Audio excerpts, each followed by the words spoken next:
Welcome to OKState Daily. Casey Porter here, joined by Robbie Rainwater, Coach Rainwater, after a season mercifully comes to an end for the Oklahoma State Cowboys on a 9-game losing streak, 10 games in a row to Big 12 opponents. Coach, make it rain. Yeah, so Friday was pretty much a summary of what we've been talking about and what we've seen throughout the entire season. And one of the things that keeps coming to mind for me is if the original Karate Kid movie, at the end where Bobby standing over on the side and says, "Get him a body bag." That's why I feel right now. Give them a body bag. It's over. Stick a fork in them. They're done. Yeah. You know what I mean? Yeah. And a sense of relief for all of us that we don't have to, punish our eyes to see that anymore. Because we're going to keep watching it. As long as there's a football game, I can't help but watch it. Yeah, right? I mean, there was every reason in the world on Friday to turn the TV off. Yes. And I couldn't do it. Just like how much pain can you endure is what that was about. And so anyway, it's just kind of it's very obvious that the offensive struggles are real. And the game planning issues are real. Mm-hmm. And probably the biggest piece of evidence I have behind that is the two most entertaining games to watch. You take out in conference play. Let's just talk about conference play, right? Was the BYU and Texas Tech game. I don't think anybody can argue the offensive production or the entertainment value on the offensive side during conference play, that those were far and away the two most entertaining games offensively for OSU, both coming after a bye week, right? And so it's no secret why the in-game adjustments aren't very good, if there are any in-game adjustments, right? Yeah, right. That the in-game adjustments just are lacking is the same reason why it's lacking if we don't have a bye week, right? The entire game plan struggles if we only have 2 to 3 days to prepare or 1 week to prepare. If we have 2 weeks to prepare, then we look pretty good and it's entertaining. It's livable to watch. But if we have 1 week of game planning, it's just atrocious, mm-hmm. and probably one of the more frustrating parts is the pieces that we have seen this offense have success with after a bye week, we just completely abandon the next mm-hmm. week. Right. All the things that we talked about with, in the BYU game and the Texas Tech game and those type of things and all the different packages and the Ollie Gordon throwing a pass to Rashad Owens and making diving catches and trick plays and just the entertainment value was there. Just we completely abandoned it and it makes no sense. Right. And I think that's why, I think after the Texas Tech game, that Casey Dunn probably had a chance to redeem himself and maybe make it harder for some people to say, get rid of Casey Dunn and we need a new offensive coordinator. We need a change on the offensive side. I think he had that chance and just completely blew it against Colorado. Right. And it's very strange, if you ask me. It's very strange that that your defense struggles, right? That your offense is inept most of the time. Why would you not want to possess the ball? Why would you not scheme and game plan for a ground attack to possess the football? And I said this on the last podcast I was with you, I think, talking about the TCU ball game, and if there was ever a time for us to possess the ball and produce a run game with the defensive struggles that TCU had, and we come out and throw the ball first 3 plays, and there were some comments made on the podcast that there was some disagreement there. I'm going to maintain that. Same thing with this game, right? If your defense struggles to the point that it is, you have the worst defense in Division I football, right? And you struggle on offense and you have a quarterback deficiency, whether it's because you have a 7th-year senior that's not producing or you've got a true freshman that's only started 1 game, whatever the case is. That's when you need to possess the football. You need to have a strong ground attack, and you need to have a time of possession win to try and limit the amount of offensive possessions that the opposing team has, especially when you're going against, Colorado, who is very prolific with Shedeur Sanders and Travis Hunter and the group. So, and for us to come out again against Colorado and the first 3 plays are pass plays, even though the first play was kind of the extension run game, the jet sweep or the flash, whatever you want to call it, it's still considered a forward pass. It's crazy. It's beyond me. And there's nothing else, in my opinion, on the offensive side to talk about except for change, right? And that it's very evident that we're not capable of putting together a good game plan during the week, which is the same reason why we're unable to make any in-game adjustments, particularly at halftime. And so I don't know that there's any reason whatsoever for there not to be a change. So it'll be interesting to see what happens on that side of the football. Robbie Rainwater has all the decision-making in his hands. What happens? Yeah, I'll blow the whole thing up. Yeah, just completely start over. If this is going to be a rebuilding, it needs to be a rebuilding from top to bottom. Okay, I don't think OSU can afford to. I mean, how many years does it take in this era of football with NIL and transfer portal? How many years does it take to recover from one bad season? Right. And I think you can argue both sides of it. I think you could easily say that a 3-9 football team can easily be a 9-3 football team next year. I shouldn't say easily. Could possibly be a 9-3 football Arizona State. Yeah, it's happened. Right. But on the other side of that coin, I think you can argue that if you have one bad season like OSU just did 3-9, it could take you a couple of years to recover from that. Right. And so if that's the case and you're going to rebuild, then why not just rebuild from top to bottom? I'm not suggesting that Mike Gundy's part of that rebuilding. I still believe in Mike Gundy. I still think Mike Gundy's the head coach for this football team. If he's willing to do what it takes, I think he was put in a bad position from some indecisiveness maybe early on in the season that he felt compelled to defend the people underneath him, which put him in a bad light. But I think Mike Gundy is still the head football coach of this football team, but anybody underneath him is not safe. And if that means that you replace every position coach and every coordinator, then so be it. Because here's why: is look at what Indiana did. Right? They go out and hire the guy from James Madison, and he brought 15 guys with him. Right? Sometimes in this new transfer portal situation, the easiest way for you to get transfers sometimes may be to go out and get another coordinator, maybe to go out and get another head coach to bring in. Look what Gus Malzahn just did, right? Left the head coaching job at UCF to go be the offensive coordinator at Florida State, right? And how many guys will Florida State get from UCF that follows Gus Malzahn? Right. This is a completely different situation. No different than Chip Kelly, who resigned and went and became the offensive coordinator at Ohio State. Isn't that right? There's a lot of different opportunities and a lot of different ways to get this thing back on track. But the one way to ensure that it doesn't is to keep repeating what we did this year, to keep having the same play caller on the offensive side of the football. You're not going to get any better. A, you're going to have a hard time getting kids to come in under this scheme, right? B, the play calling is not going to be any better, right? You can solve both of those issues by going out and getting a quality person, even if that means you're going down and getting, lower Division I head football coach to come in and be your offensive coordinator. It's going to bring I think you've seen that with Ohio State. You're seeing it now with Florida State. You've seen it with Indiana. I think there's a multitude of ways to accomplish those tasks, but it all has to start with replacing the deficiencies that have been there, not just this year, but for multiple years. Is this a year that caught Coach Gundy maybe blindsided? He didn't see it coming? Or is this something that his routine has led to this season? I think last year, and this has been talked about a lot, I think that all the breaks that any break that OSU got over the last 3 or 4 seasons, they got none of them this year. And it exposed the deficiencies, right? You didn't get the breaks. You didn't have an unknown guy come in and just make a difference like Ollie Gordon did, or even Alan Bowman did last year for part of the season.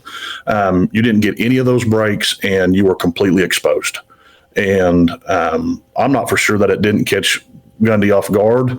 I have no doubts in my mind that I think Mike Gundy knows that there's deficiencies there and knew that there was deficiencies there prior to this year.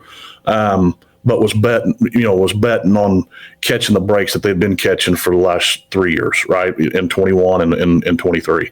And so I don't think there's no way that, nobody can question Mike Gundy's work ethic. Nobody can question how much he's in the office. Nobody can question how much he watches film. Nobody can question those things, right? And if you believe that, then you also have to believe that Mike Gundy, being around football since he was 5 years old, recognizes the same deficiencies that everybody else recognizes, right? But with his process and with his mindset, he wasn't in a position to do anything about it or make some drastic change midseason. And so, how long will that take for that decision to be made?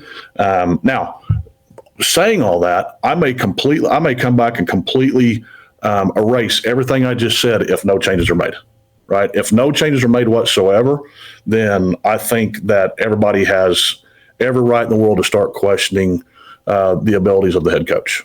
Right. And I'm sitting here at this moment. I've always been a Gundy fan.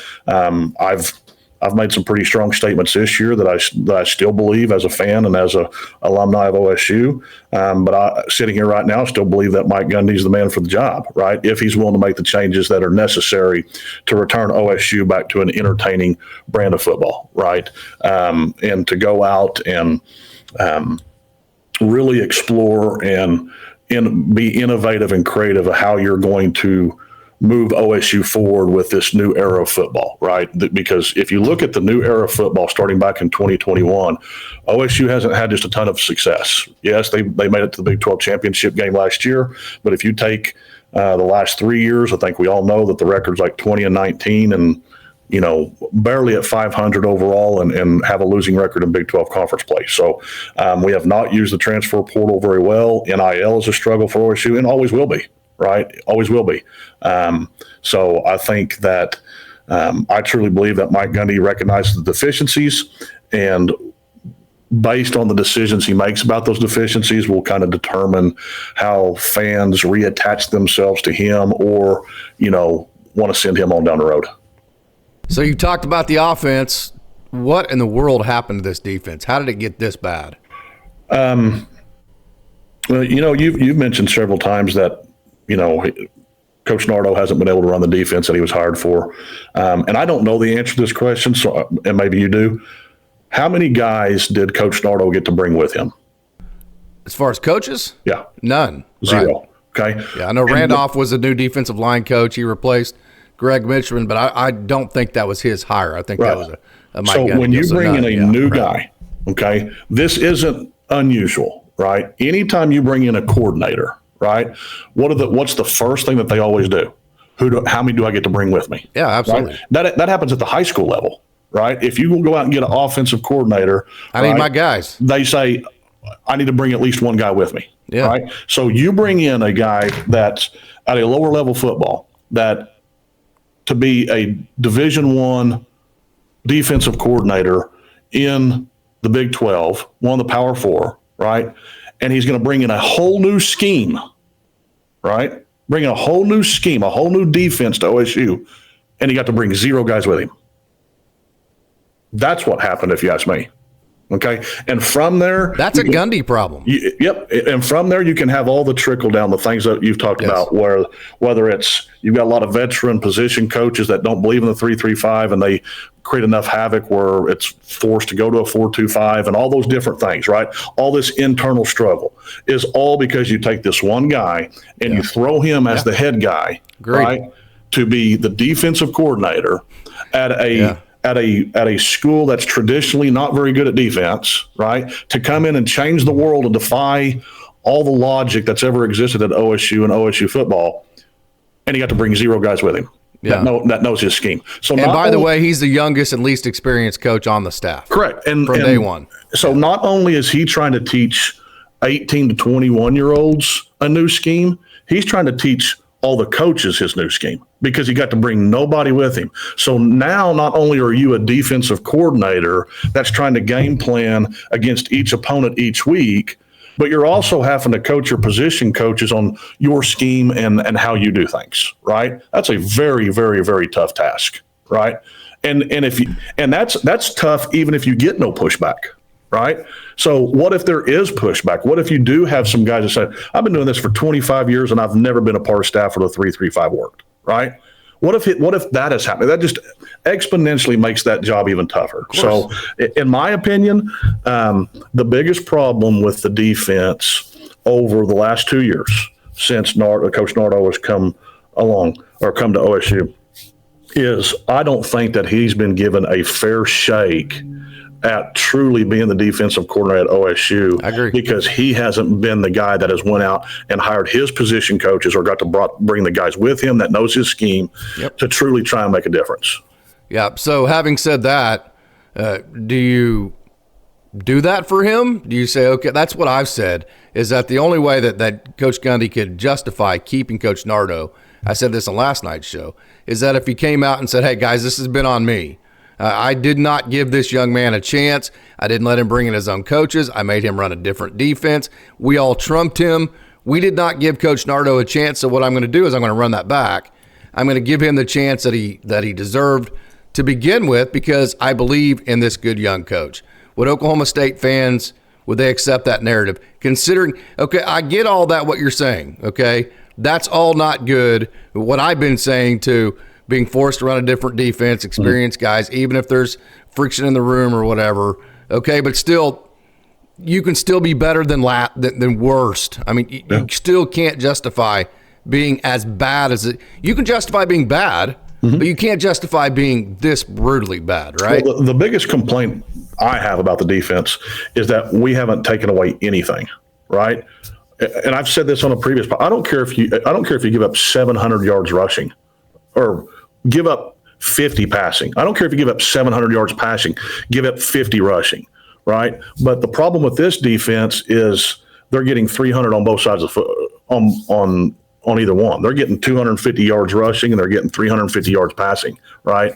And so that's to that point that you're making is that, all the things I just said about him not getting to bring his own coaches and really having to come in and teach his scheme to guys that there may have been a little bit of friction with. I don't know that, but let's just say there is.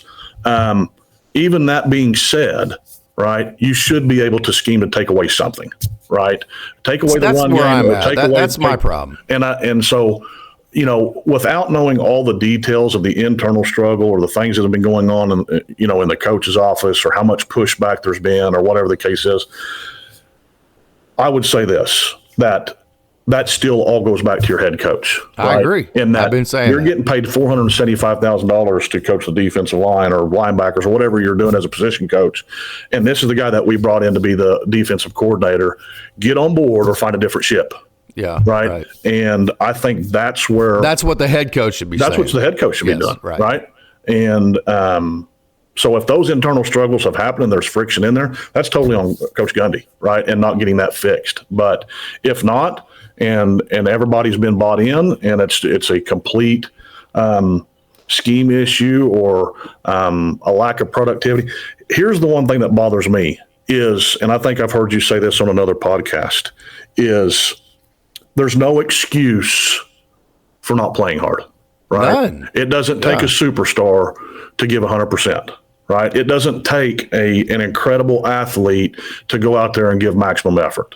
And with the Baylor game or Friday against Colorado or whatever game you want to look at, those kids, for whatever reason, have had multiple times this year have not competed at the highest level for their coaches. And to me, that's a huge indictment on the coaching staff. Yeah. Right? Not being able to get those kids motivated, not being able to get those kids in a mindset to go out and compete because they have something to play for. Well, they see the game plan. They're like, yeah, we ain't winning this. Correct. Game. That's obvious what's happening. And right? so that, to me, speaks to a bigger issue than just scheme or just calling the wrong play at the wrong time, is that you have all that combined with multiple games where you see – and man, I get real close to saying names, but I'm not going to. I refuse to. Multiple games where you have guys that are just as athletic as anybody else on the field, and they're jogging. Yeah. Right. We give up touchdowns because we've got guys that are out of position because they're jogging. Right. Yeah. And that's a huge issue. And to me, it's even a bigger issue because you keep sticking them out there. Even though you want to complain about we didn't give maximum effort, we didn't play hard, we didn't tackle well, yet you continue to throw the same people out there, right? Mm-hmm. What's going to happen when your roster is reduced by 40 kids next year? If you don't have anybody now, who are you going to turn to and look to then? You know what I mean? And so I don't know. The answer to Coach Nardo is I don't think that he's been given a fair shake. I think he's had to teach the entire organization his scheme and his ways, and eventually not even being able to run his own scheme. Why, we don't know, but at the same time, regardless, and that could have been 100% his decision. Right. And I would be shocked. Right. I mean, I don't know why he would do that. Last year wasn't like horrifically bad. Right. Regardless of all that, you still have an obligation to go out there and stop something. You do. Whether That's it's the my run problem. game or the pass game. So you can't be as bad as we were. No matter what happened, you can't be this bad. That's my problem. You've got to find a way to do something. And a lot of that goes to also that, sometimes finding a way to do that is for the offense to stay on the stinking field. Yes. Right? You go and play Colorado. It's called complimentary football, Coach. You go play Colorado, and until that last drive that we're just going to throw out the window, right? You had 77 yards of offense going into the last drive, and your longest drive was 2 minutes and 24 seconds. Yeah. Well, it's ridiculous. I mean, the entire defense is literally it really is mind-boggling. It's hard to get your mind around Oklahoma State doing that. They had 2 drives that were 2 minutes or longer. Yeah. Every other drive of that football game was under 2 minutes. Mm-hmm. We had one drive that was 18 seconds. Yeah. It's unreal. Yeah, it is. It's unreal. It really is. And for that to continue throughout. Well, let me ask you this. How many human beings are there on earth that could do a better job calling plays than what Casey Dunn did Friday? Infinity. I'm seriously. I don't mean that to be sarcastic or anything. But I don't know how many people that could call better plays. I don't care what line up and swinging gate. Yes, right. I don't care. Stop doing the crap that you're doing. Do something else. Because just having Malaki Smith trying to be a pocket passer, thread needles, and challenging Travis Hunter, it's freaking ignorant. It's ignorant. It is. You know what I mean? I think they literally went back and decided to put Travis Hunter on the Jim Thorpe award list and not snub him because OSU played him. I'm kidding, but it's unbelievable. It really is unbelievable. And I got 2 phone calls on Friday during the game going, what are we doing? From people that have coached for 30 years. We're doing the same thing we've been doing for the last 11 weeks, or at least 9 of the 11 weeks. Yeah. It's embarrassing. It's embarrassing. And here's the point that I would say on Coach Dunn's part. I've never met the guy. I don't know him from – all I know about Casey Dunn is how well he calls plays and how well he game plans for opponents in Division I football. Is there any possibility whatsoever? This is kind of a piggyback on your question. Is there any possibility in the world that Casey Dunn could go get an offensive coordinator job at any other Division I school now? Good question. Could Nardo get one? So I don't understand could Casey Dunn go get a position coach, a wide receivers coach position at another Division I program? Absolutely. Right. So what would be the problem with, so if Casey Dunn could go be a wide receivers coach at a quality Division I school, I don't think anybody would question that. Right. Yeah, right. That would be a lateral move. Right. But Casey Dunn can't make a lateral move at the offensive coordinator position. He can't go to another Big 12 school or a Big 10 school or SEC school or ACC school or anything and be the offensive coordinator, right? Mike Gersich didn't even get that. If he's going to be an offensive coordinator at another school, it's going to be a downgrade, right? Yeah, it's not going to be a lateral move, right? So what would be the problem with Mike Gundy going and saying, you know what, you're going to still be the wide receivers coach, but we're going to go get an offensive coordinator, right? Casey Dunn is holding no cards. right? He's holding no cards that would prevent somebody from saying, you know what, you're going to be demoted, whatever terminology you want to use, but he's going to be demoted to wide receivers coach because he's really good at that. He's a really good recruiter. He's got a pipeline in Texas. Well, all those different things, right? But he's just really not very good at calling plays on game day. Okay, but we're going to go get somebody that's going to be good at calling plays on game day. And Casey, Coach Dunn, you're going to go back to what you were doing when you were having massive success with wide receivers. Yeah. Well, why would that be a problem? What are we waiting on? What leverage does he have? Because he can't go get another. Yeah. It's not like we're keeping him as our OC because we're going to lose him because he's going to go be the OC at Ohio State or Alabama or something. I think the argument would be he'll go take a receiver's job somewhere else that is a lateral move just because he doesn't want to take a demotion here at Oklahoma State. So he'll take a demotion at another school. Right. Yeah. Just to get away from this situation. Then that's another checkbox and the reason why you should go. Because in my opinion, if those guys really cared about Ohio State, they would have Ohio State, good Lord. If he really cared about the future of Oklahoma State, he would have resigned. Utah's offensive coordinator did it, right, in the middle of the season. So if you really care about the future of Oklahoma State football, and this isn't a selfish move, right, then do what's in the best interest of Oklahoma State football. Don't put Coach Gundy, the guy that's been defending you for the last 5 years, don't put him in a bad spot or a predicament that he has to demote you. Do it yourself. And so I don't know. All that being said, the moral of the story is it's time for massive change. And sadly enough, due to transfer portal, I'm not going to get into the NIL because I don't know. I don't know if the NIL is going to play a big role in trying to go out and get guys that were 5-star recruits out of high school, the guys that we never recruited anyway, right? The transfer portal is where it's going to be for us to go out and get kids, go out and get the 3-star athletes that you were trying to recruit out of high school that now have a year or two experience at the college level. That's who we need to go after, right? So instead of going to high schools and getting 3-star recruits and then trying to develop them over a year and a half, 2 years to insert them into a game, go out and get them that they've been getting experience somewhere else, right? And continue to bring in those 3-star recruits that OSU's always done well with, right? The kid from BYU, where did he transfer from? The quarterback. Retzloff? I can't remember. Exactly. I can't remember. Yeah, right. That's my point. Exactly. Right. Yeah. He's not a 5-star kid. Yeah. Right. Good point. That they went out and got. They went out and got a kid that had experience at starting at the Division I level, that had quality experience and was successful, and they brought him in and made him starting quarterback in a Power 4 school. Right. That's the model that OSU needs. We don't need to go chase those 5-star guys that we can't afford. We don't need to go out and give 75% of our NIL money to one player. Right.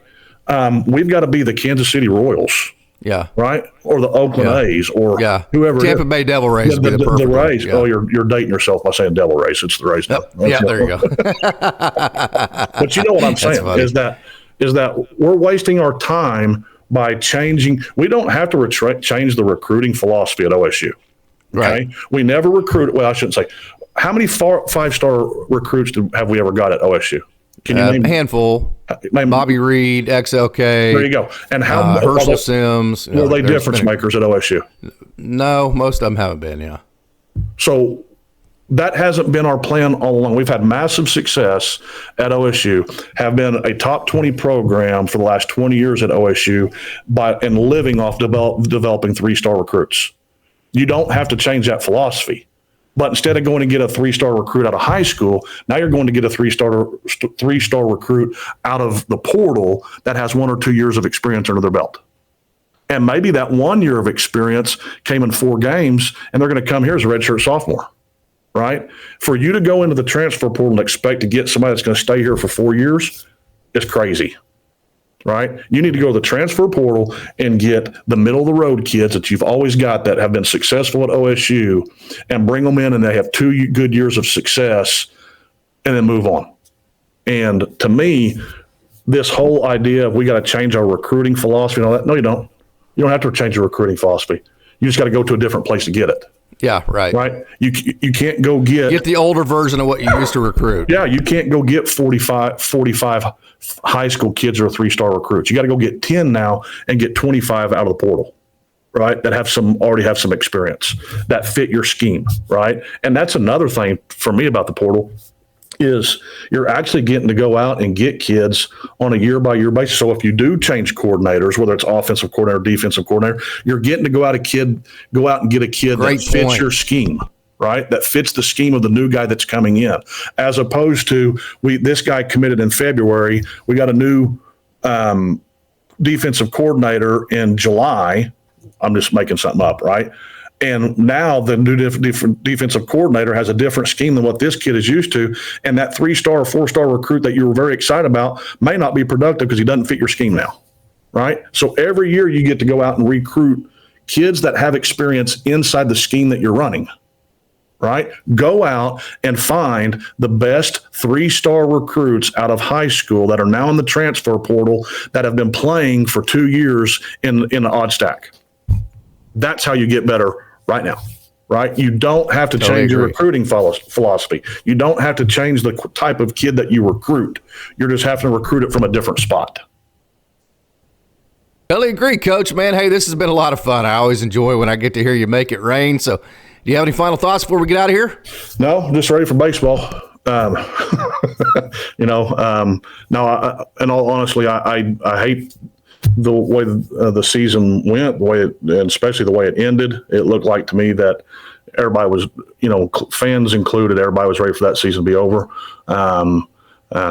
It makes for a long off season until you get to start ramping back up in August. But me, I'm a baseball guy anyway, so I'm excited to watch more baseball and get that started and attend more home games than I ever have before, and that sort of thing. So always going to be a OSU fan, always going to be loyal and true. And that's another thing that people throw out there, loyal and true. Nobody is complaining and saying, well, if you don't make changes, we're all of a sudden going to be Sooner fans. Nobody's saying that, right?